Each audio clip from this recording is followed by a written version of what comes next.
여러분 반갑습니다. 자, 이번에 이제 1, 2월달 과정에서 합격 다문 문제라고 해서 합담문이라고 해서 매주 월요일 날 밴드에 제가 10문제씩 올려드리고 해설도 같이 올려드리고 영상도 촬영해서 올려드릴 거니까 자, 공부했던 거 자기만의 이제 공부 양이 좀 다르긴 하겠지만 영상으로 공부하시는 분들도 공부 스케줄에 따라서 매주 이렇게 문제를 풀어나가 보면 전범에 해당되는 문제 확인학습 문제를 푸는데 도움을 받아가지고 합격을 담았으니까 합격하실 수 있을 거예요. 문제 보죠. 1번에 자, 부동산과 부동산학에 대한 설명으로 틀린 거라고 나왔는데 자, 여기서 보니까 첫 번째 부동산학의 중요한 일반 원칙들이 여러 개가 있는데 여기에 능률성의 원칙이라고 나왔네요. 능률성의 원칙. 잘하자는 원칙이죠. 잘하자 할 때 소유는 가장 좋은 이용하자. 소유 활동에서 최유효 이용하자. 거래할 때는 질서 확립을 목표로 하겠다. 옳은 지문이고. 자, 두 번째 의사결정적 접근이라고 나왔네요. 의사결정에 가장 중요한 건 투자결정. 투자는 왜 한다? 돈 벌려고. 그래서 뒤에 뭐가 나와야 돼요? 이윤의 극대화 또는 부의 극대화 이렇게 연결돼야 되고. 3번에 보니까 법경기로 복합된 개념으로 이해해 나가는 것을 복합 부동산이라 한다가 아니라 복합 개념의 부동산. 복합 부동산은 토지 건물을 합쳐서 이루는 말인 거예요. 이렇게 이제 키워드를 찾을 줄 알아야 되고. 자, 처음 문제 풀 때는 익숙치 않을 수 있어요. 근데 이제 자주 보면 이거 나오면 뭐 나와야지, 이거 나오면 뭐 나와야지 이렇게 바로 보면서 확인할 수 있을 거고. 민법상 부동산은 협의의 부동산이죠. 토지와 그 정착물을 말한다. 맞고. 자, 준부동산은 자, 부동산이 아닌데 부동산 취급해 주는 걸 얘기하는 거죠. 동산 등을 얘기해요. 그러니까 중요한 건 등기 등록하는 동산 등을 말한다요. 어쩌고 저쩌고가 중요한 게 아니라 등기 등록하는 동산 등. 중요한 건 여기에 부동산이라고 나오면 돼, 안 돼요? 안 돼. 동산 등이라고 나와야 돼요. 동산이나 동산 결합물 이렇게 나와야 돼요. 동산이 나와야 돼요.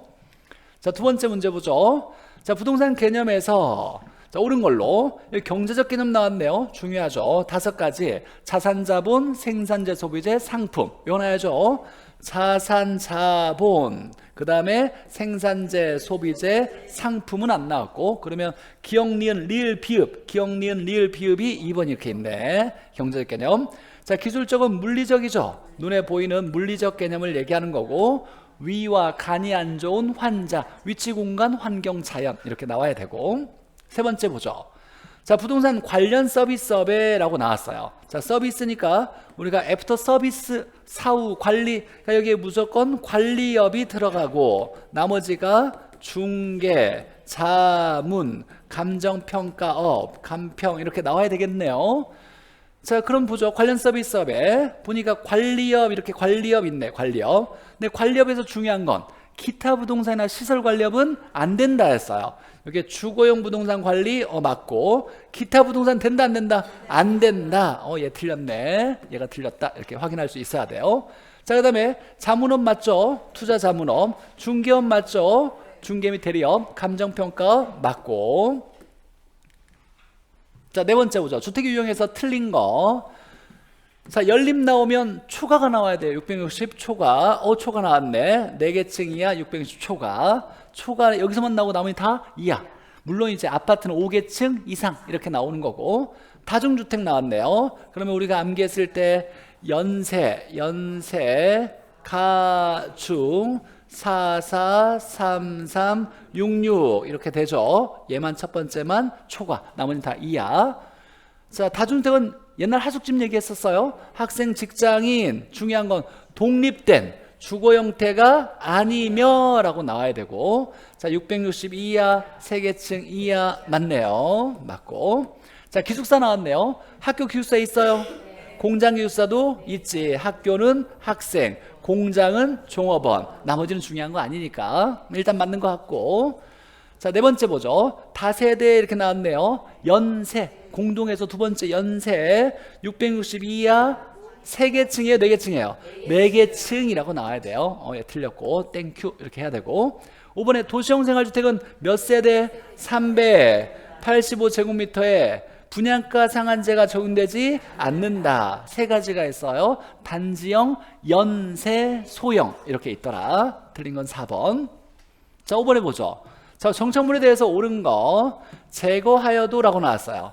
우리가 정착물 내려면 붙일 만한 이유가 있어야 돼. 그럼 떨어졌을 때 문제가 있어야 돼, 없어야 돼? 있어야 돼. 그러니까 제거하여도 기능 효용에 손실이 있다라면 붙일 이유가 있었던 거야. 그럼 정착물로 취급한다 라고 나와야 되겠네. 틀린 거죠. 정착물로 취급한다.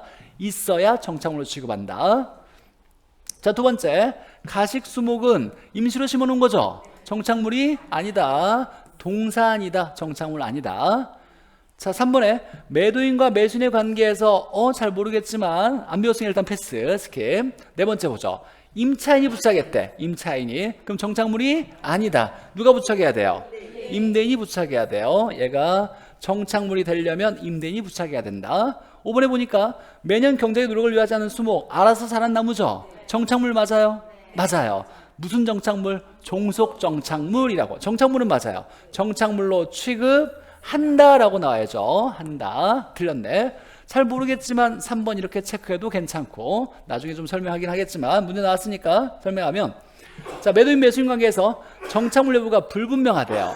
내가 이 건물을 팔았는데 붙여져 있는 물건이 정착물인지 아닌지 모르겠어. 모르니까 내가 다 떼어서 갖고 껍데기만 넘겨주면 될 것 같아? 안 될 것 같아요? 안 돼요. 모르면 붙여놔서 정착물로 인정해 놓고 넘겨줘야 돼. 누구한테? 매수인한테. 그리고 나중에 보니까 법률적으로 해석해 보니까 야, 그건 정착물이 아니었어. 그래서 떼어올 수 있다는 얘기예요. 내가 모른다고 해서 다 떼어서 매도인이 갖고 껍데기만 넘겨주면 계약 자체가 틀어지면서 법률 관계가 너무 복잡해지는 거예요. 그래서 일단 모르면 뭘로 취급한다? 정착물로 취급하고 누구에게 넘겨준다? 매수인에게 넘겨주고, 나중에 법률 관계를 해석해서 야, 이게 정착물이 아니었어, 동산이었어, 그럼 떼올 수가 있더라, 이렇게 해석하는 거예요. 자, 정착물 여부가 불분명하면 누구에게? 매수인에게 이전하는 것이 일반적이다. 그러면 불분명한 건 일단 뭘로 본다? 정착물로 취급한다요. 정착물로 일단 취급해서 매수인에게 넘겨주는 걸. 이게 우리 시험에 매도인으로 이렇게 한번 틀리게 낸 적이 있었어요. 6번 뭐죠? 자, 유형적 측면에 복합 개념의 부동산에서 유형적이라고 나왔네요. 형태가 있다는 거죠. 그럼 보일 수 있어? 눈에 보이는 거죠. 뭘 얘기하는 걸까요? 기술적, 물리적을 얘기하는 거예요. 기술적, 물리적 개념을 얘기하는 거죠. 뭐가 있다? 위와 간이 안 좋은 환자, 위치, 공간, 환경, 자연, 이렇게 있겠죠. 그래서 2번 이렇게 위치, 자연을 얘기한다. 기술적, 물리적 개념을 얘기하는 거고. 자, 7번에 토지 분류에서 틀린 거. 자, 부지가 이렇게 나왔는데 바닥 토지, 포괄적 용어 맞네요. 자, 이번에 획지는 가격 수준이 비슷한 일단의 토지 맞고, 자, 택지, 농지, 임지를 한 단어로 뭐라고 한다? 용도지역. 용도지역 내에서 전환되고 있는 토지를 뭐라고 한다? 이행지, 이내, 이렇게 외웠고, 자, 소유권의 범위를 나타내고 여기에 등록 등기단이다 라고 나오면 필지죠. 4번이 틀렸고, 필지. 자, 소유권이 인정되지 않아서 등기부는 없는데 해변 토지를 뭐라고 한다? 빈지라고 한다. 얘는 맞고. 8번 봅시다. 자, 건물 정착물이 없고 사법상의 제한이 없대요. 얘 중요하죠. 공법상의 제한이 나오면 안 되고, 이거 뭐라고 하냐면 나지.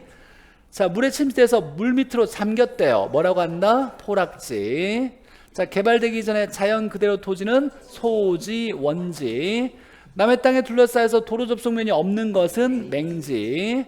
자, 건부지는 지상에 있는 건물로 인해서 낮에 비해서 가격이 뭐하다? 낮다. 이걸 뭐라고 한다? 건부, 감가. 건부지는 감가가 일어난다. 기존에 있는 건물이 최유효 이용을 제한하는 경우가 있어서 가치가 낮아진다. 건부지가. 9번 뭐죠? 토지 소유권에 대한 설명으로 틀린 거. 자, 소유권은 정당한 권리가 인정되는 범위 내에서, 자, 이건 무한대가 아니라 일정 범위를 얘기하는 거죠. 어디에 미친다? 입체 공간 상하에 영향을 미친다. 토지 소유권은 상하까지 권리가 미친다. 지표권에, 지표를 이용할 수 있는 권리에는 건축권은 건축할 수 있는 거죠. 경작할 수 있는 거. 용수권 맞아요?